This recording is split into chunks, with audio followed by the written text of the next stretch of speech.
I would definitely say that there are obviously, people in the multicultural psychology world who would have a more three-dimensional view of these things. Like it's not just this is a cultural trait, but this is something that's a response to oppression. But then there are some times where in trying to package, what's the way of working with X population, it winds up lending itself to kind of a cookie cutter, here's the encyclopedia. Like I like the way that Laura Brown talks about it. She calls it the almanac of alien others. Well, I was just realizing, like, I'm Jewish, so like people, my family does it sometimes. They're like, we're anxious Jews, that's what we are, Right. or like, we're just anxious about like medical stuff and health. And I actually get annoyed.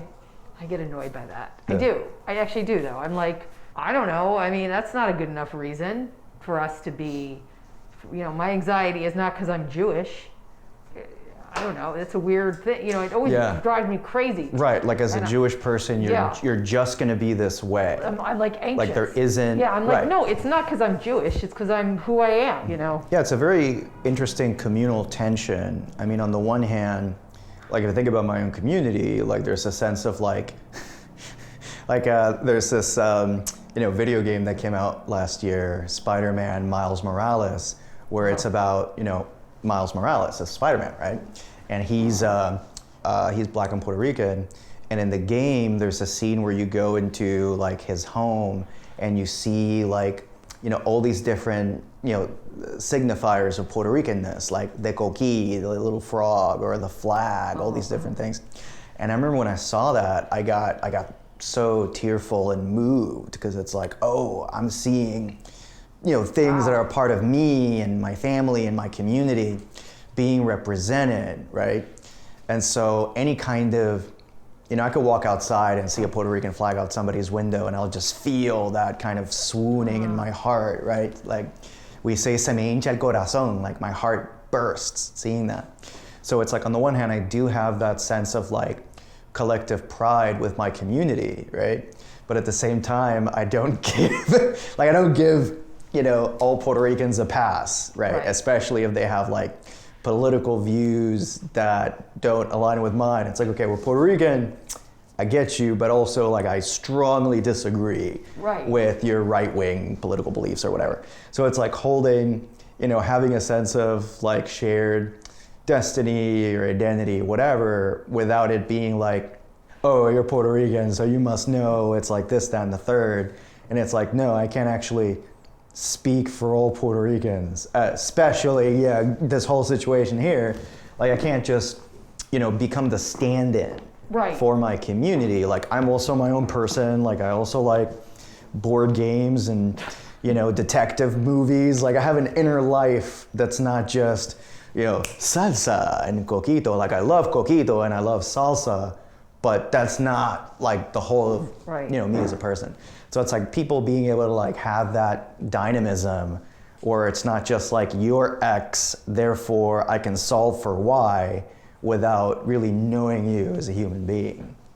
I think it's like, well, if your mother, is always someone who, acted this way, or, you are, inherently, of course, you are like your family. And I think there might be, the reason I'm saying that is this thing has always personally annoyed me when I hear this from people, and I'm like, it's not that like our whole family does that. I just stop it. See, it's bullshit, frankly. It's such an interesting tension because like, when your family is like, oh, that's so your dad, like your dad did that. That's so your uncle, whatever. Like, there's often some grain of truth in a lie. Like if I get into some of the more like headier kind of psychoanalytic theories, one of my favorites that speaks to this is, it's come from the work of a French analyst called Jacques Lacan, like Lacanian psychoanalysis. Yeah. And their big idea, there are a lot of things I'll, pick bones with, but there's a lot in there that I think is true in their work, which is the idea that when you speak, it's not just you speaking, it's not even just like your attachment and caregivers, it's like your family, it's your culture, it's everything speaking through you, right?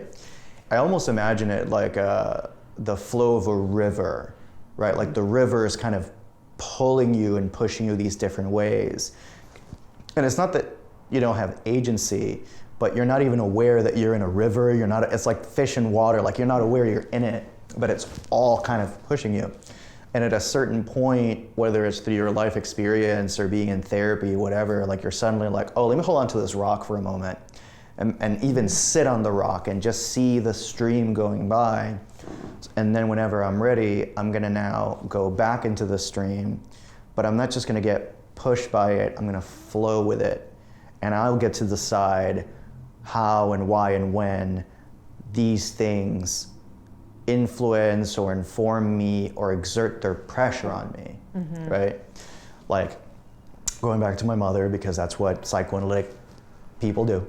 My mother, to go back to that earlier example, like her wish to become a forensic psychologist clearly had a thumbprint on me, right? The fact that my parents decided to call me Daniel Jose, right? Like the story of Daniel from the Bible, you know, a big empire conquers his homeland and then brings him over and makes him part of, you know, the emperor's court or whatnot. And then he becomes a counselor and an interpreter of dreams, right? Same thing with the second part of my name, Jose. Like, oh, the story of Joseph, lo and behold, was also taken away to a faraway land and also became a counselor and interpreter of dreams. So it's not like my mother wanting to be a forensic psychologist, calling me the name of these two figures who were counselors and interpreters of dreams. It's not that that deterministically made me want to become a clinical psychologist.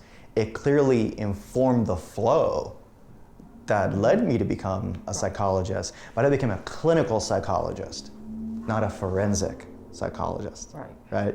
So it's like, yeah, all those things flowed through me, but at a certain point, I exert control over that flow. Right. So it's not just, I just became my mom and my dad and I fulfilled all their fantasies and dreams. Yeah, their fantasies and dreams exerted influence on me, but I get to have my own fantasies. Right. I get to dream whatever it is my world is to become. Same thing with all the societal, racial, colonial stuff, like the fact that the US came in and was just like, yep, you're all non-human and you don't get these rights, blah, blah. Did that obviously inform my existence? It absolutely had an influence on my existence. But now I have to make some decision, make some, you know, choices to kind of like feel good self-help way of putting it. But it's like, how do you find that voice among all the other voices that are speaking through you? And I think when you do that, it's like you start to pick out the voice that stands out from the chorus in order to then make your own chorus and write your own song.